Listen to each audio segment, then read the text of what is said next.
Print on demand can be a really fun side hobby, it can be a full-time business for some, or it can be just a mind-numbingly frustrating, horrible experience where you're giving up dates on the weekend with hot women in order to make a 14-cent sale on Redbubble. You're uploading designs in the evening, Brad Pitt's phoning you and saying he wants to get together, and you're too busy looking at TeePublic t-shirt designs. So in this video, I'm going to wind back the clock and I'm going to talk about 10 rookie mistakes. So if I had to start over again, this is what I would do differently. So you can learn from my mistakes. Let's jump in. Mistake number 1 is not having enough designs uploaded. So here's just a random example. I'm just picking artists at random to show things. I'm certainly not making fun of them in any way. I'm just trying to highlight an example here. So here we've got a store on Redbubble. They joined in May 2014 and they have 197 designs. This one here looks great. This one here looks great. In fact, a lot of these designs look great. If they're not making enough sales, it may just be because they don't have enough designs uploaded. When I scroll down to the bottom, now they've been online for almost 10 years, and you'll see they've got 197 designs, and they've got 118,000 favorites and 8,500 followers, and they're a featured artist. So I want to point out, and I picked this example on purpose, you don't need a ton of designs if they're really good designs. In this case, they're a featured artist. You can tell that this person's a professional level artist. But there's lots of artists on Redbubble or TeePublic or Merch by Amazon that are just regular people like you and me. So if you're not making sales and you're wondering why, you may need more designs. Mistake number 2, and it's a big one, is niche research. If you're American, it's niche research. There's a saying that riches are in the niches, or as we like to say in Canada, the riches are in the niches. Okay, nobody actually says that. But my point is, you need to pick niches that people are actually buying stuff. So here's a great example. This is a store called Hilda74. I've shown this one on my channel before. We've got 741 designs, which, hey, admittedly is not a lot. It's not 5,000 or 6,000. But check it out. As I scroll on down, you're going to see every single design is travel related. It's a destination. It's retro. It's got a similar look and feel to it. Every single design is just a home run here. So I would strongly recommend picking a niche and then branding your store as that niche. Now, what do I mean branding your store? I just mean having all the designs be sort of the same. You can see over here on the left-hand side under collection, they're all related to travel. Canada, US, vintage skiing, vintage pinup girls, Christmas vintages, all vintage, all travel, all the time. How does this store compare to others? Well, down at the bottom, we've got about 750 designs, and we've got 153,000 favorites and 1,700 followers. Now, I hear people all the time say, well, maybe they've got a huge Instagram following, or maybe they're secretly a celebrity. Yeah, but it doesn't matter. The bottom line is most people are going on Redbubble. They're going to click on a design. They're going to search for it. They're going to see it's a really good looking design, and they're going to go, oh, I really want that. And they're going to either favor it or they're going to buy it. That's it. It's all Redbubble or any of the other print-on-demand sites care about is, are you going to favorite it or are you going to buy it? This is living proof that if you niche down, good things happen. Mistake number 3 is using trademarked or copyrighted images. So here I'm going to switch things up. Instead of Redbubble, I'm on Fine Art America. We can see here as I scroll on down, let's play a little game where you can spot the trademark infringing designs. Here we've got Eddie Murphy. Here we've got a professional boxer. Here we've got Heart, which is a rock band. Keep on scrolling down. Oh, look at that. Spider-Man's in the bathtub. Pretty sure you don't own the rights to that. Danny DeVito's a celebrity. John Wayne's a celebrity. Eric Clapton's a celebrity. The list goes on and on. Here we've got The Grinch.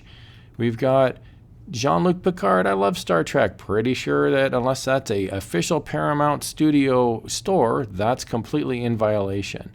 So we've got just a ton of, like, for example, I'm Canadian. I mean, if anybody knows about the NHL, it's got to be me or else I lose my passport. Wayne Gretzky and the Oilers, that's a trademarked image. You can't have Iron Maiden designs on here. So I want to point out, like, you can't just be uploading and make fan art and just decide that you're going to sell it. So chances are either it's going to stay up for 100 years and nobody's going to care, in which case, great, good for you, I guess, or you're going to get banned. I know this was a mistake I made early on. I didn't understand how trademarked worked, and I uploaded onto TeePublic a picture of Spider-Man. Instant ban. And when I contacted them, they sent me back a relatively rude email that said, do you own the rights to Marvel? If not, get lost. So I can't say I blame them because they were probably frustrated or I caught them on a bad day. Bottom line is, you want to make sure that you're uploading original artwork that you've created that you have the license for. Mistake number 4 is giving up too soon.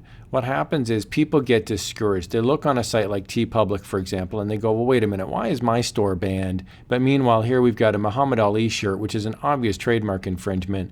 And as we scroll on down, we can see here we've got 1980s. This is like daring to get banned. Here's all the trademarked images from 1980s TV shows that are owned by Paramount and CBS and NBC. It's like, what are we doing here, right? So I want to point out, like, it is easy to just look through stuff that's a good seller. Think somebody owns the rights to Michael Jordan and they're selling it on TeePublic? Probably not.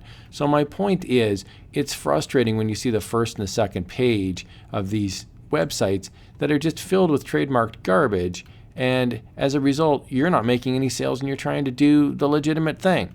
I would encourage you to not give up. I would encourage you to keep going, establish your own brand. People will eventually seek you out if you've niched down and you have high quality designs and you have enough quantity. Mistake number 5 is jumping into too many platforms early on. So here we've got TeePublic, Funny Cat. Here we've got Amazon, Funny Cat. Here we've got Redbubble, Funny Cat. Popular products on Society6, Funny Cat. And of course we've got Displate. So this is just 5 examples. There's more print-on-demand sites than just that.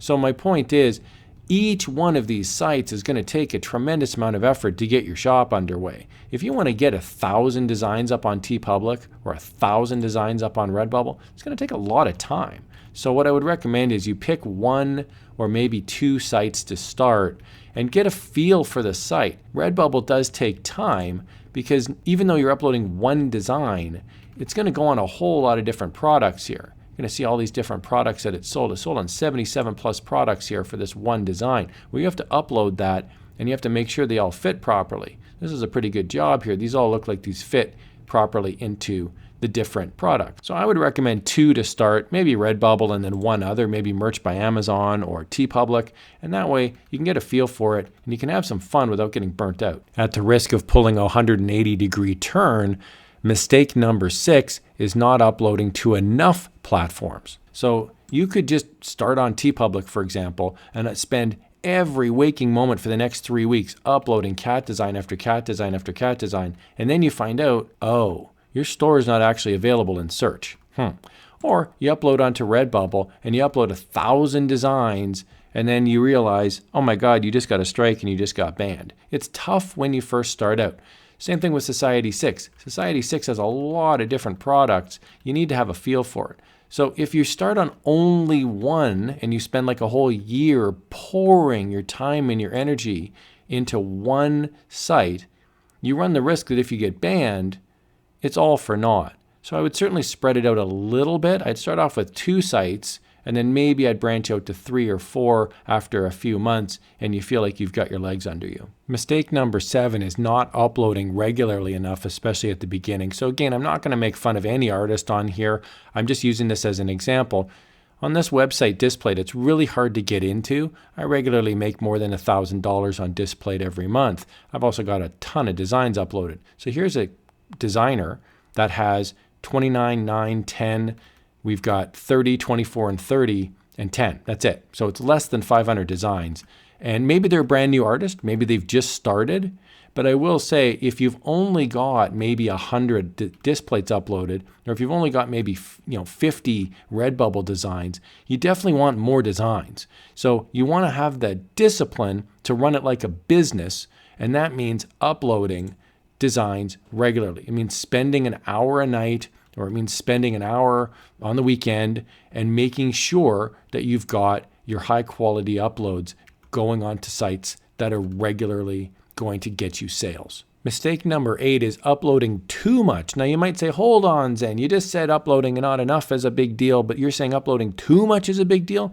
I found kind of a funny example. This is on Redbubble, and this person joined in March 2019, and they have literally almost 40,000 designs. That's right, that's not a typo. That is 39,988 designs. So I cannot imagine uploading 40,000 designs. After a while, I think even I would get sick of print on demand. So I'm not suggesting this artist did anything wrong. I'm just saying if you're in a situation where you're uploading 40,000 designs, hopefully you really enjoy it. That's all I'll say. Hopefully you have a life, you have friends, and you're able to do things that give you work-life balance. Don't get burned out. That's my biggest piece of advice. People at the start, they'll upload like crazy. They won't go out on a date. They won't spend time with their family. They'll ignore their kid. Their kid is learning how to walk on their own. It's like you have a life. Just make sure that you're doing this because it's fun, not because you're desperate to make a 5-cent sale on Redbubble. Tip number 9 is having unrealistic expectations. Let's use this example again. We've got almost 40,000 designs uploaded. And when I scroll on down to the bottom, we're going to see we've got 58,000 favorited. Off of 40,000 designs, to be honest, that's not a lot. Now, it's a lot of favorites, and I'm certainly not putting down this artist, but we've seen other stores on Redbubble that has under 1,000 designs and has that many favorites. So this is like a sheer quantity strategy, and there's nothing wrong with that. But just be aware that even with 40,000 designs, you might only make like $100 or $200 a month. So there's lots of people that make $4,000 a month on Amazon, and there's lots of people that make like $30 a month on Amazon. So I just don't want you to get into print on demand thinking this is your, ready to quit your job and buy a yacht. Chances are that's not going to happen. Chances are it'll be a side hustle that's fun, and it's like a hobby that pays you a little bit of beer money on the side. Mistake number 10 is not having fun. I'm a big believer in this from a selfish perspective. So look, this is not me preaching rah-rah that you need to, life is short and you need to have a wonderful time doing it. No, I'm talking about don't get burned out. So if you're going to upload a whole bunch of designs, make sure you're doing it because you want to. Put on some nice music. Maybe listen to a podcast. Heck, maybe listen to one of my podcasts. Who knows, right? But you may want to really evaluate how much fun this is, because you're not going to make thousands and thousands of dollars for years and years and years doing something you hate. If you wanted to do that, you might as well just go get a job in an industry that you don't really like. The whole point of doing print on demand is so that you can enjoy your life. You can work in your pajamas. You can work whenever you want, day or night. You don't have to interact with as many humans. Just embrace the fun of it, and that will keep you motivated to continue to make great designs in great niches and to continue to make them day after day, week after week, and eventually success will come to you. I really hope you found this helpful. If you enjoyed this website, by the way, that I'm showing you, this is called Vexels. I'm just going to put a link to this in the video description below. You can get some really cool designs for your t-shirts, and this comes with commercial license as well. So if you're interested in Vexels, I'll put a link. It is an affiliate link, just a heads up. That just means if you purchase the Vexels subscription, I would receive a small commission. I love using Vexels, and they've helped me make some sales over the years. I think they're awesome, really high quality designs. Here's another video on how you can supercharge your print on demand journey.